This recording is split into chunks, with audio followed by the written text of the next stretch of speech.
You were against same-sex marriage. Now you're for it. You defended President Obama's immigration policies. Now you say they're too harsh. You supported his trade deal dozens of times. You even called it the gold standard. Now, suddenly last week, you're against it. Will you say anything to get elected? Well, actually, I have been very consistent over the course of my entire life. I have always fought for the same values and principles. Do you think New York State should recognize gay marriage? No. No. Okay. I believe that marriage is not just a bond, but a sacred bond between a man and a woman. I have not supported same-sex marriage. I have supported civil partnerships and contractual relationships. I support marriage for lesbian and gay couples. I support it personally and as a matter of policy and law. So you're saying your opinion on gay marriage changed, or you changed your mind? I have to say, I think you are being very persistent, but you are playing with my words and playing with what is such an important issue. I'm just trying to clarify so I can understand. No, I don't think you are trying to clarify. I think you're trying to say that, I used to be opposed and now I'm in favor and I did it for political reasons, and that's just flat wrong. So let me just state what I feel like you are implying and repudiate it.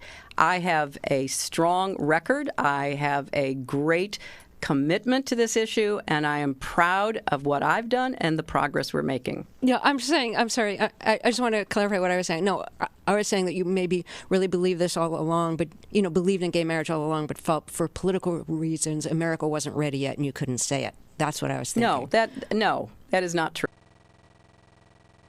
I represented Wall Street as a senator from New York, and I went to Wall Street in December of 2007, before the big crash that we had. And I basically said, cut it out.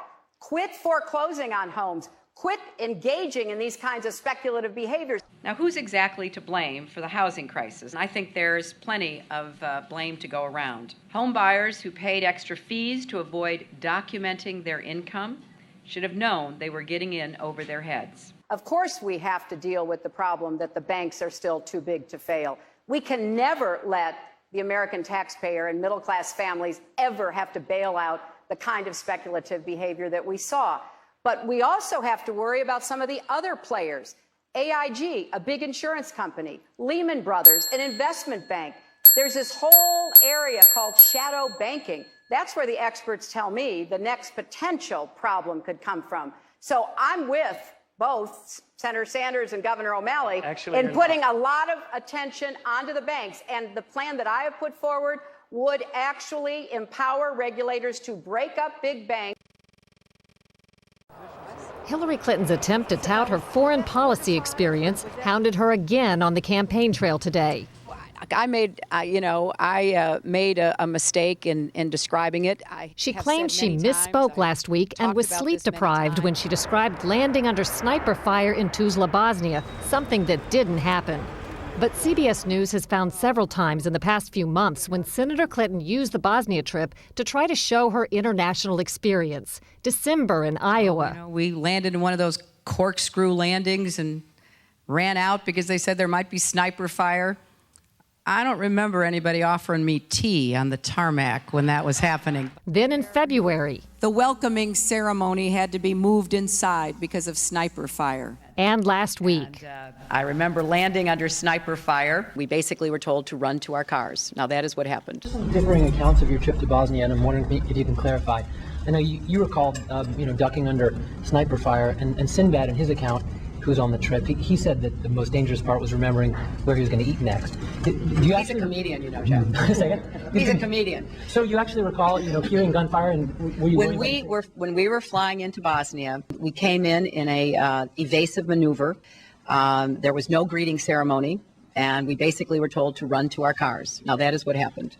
After CBS News video showed what really happened when she landed and greeted officials, Senator Clinton maintained there were risks, but explained to the Philadelphia Daily News why she was seen on the Bosnian tarmac greeting a young child if it was really so dangerous. I was also told that the greeting ceremony had been moved away from the tarmac, but that there was this 8-year-old girl, and I said, well, I can't can't rush by her. I've got to at least greet her. So I greeted her, I took her stuff, and I left. Now that's my memory of it. Good to see you. Once again, her memory doesn't match our videotape. She and her daughter Chelsea lingered on the tarmac to greet U.S. military officials, took photos. There was the group of 7th graders on the tarmac, too.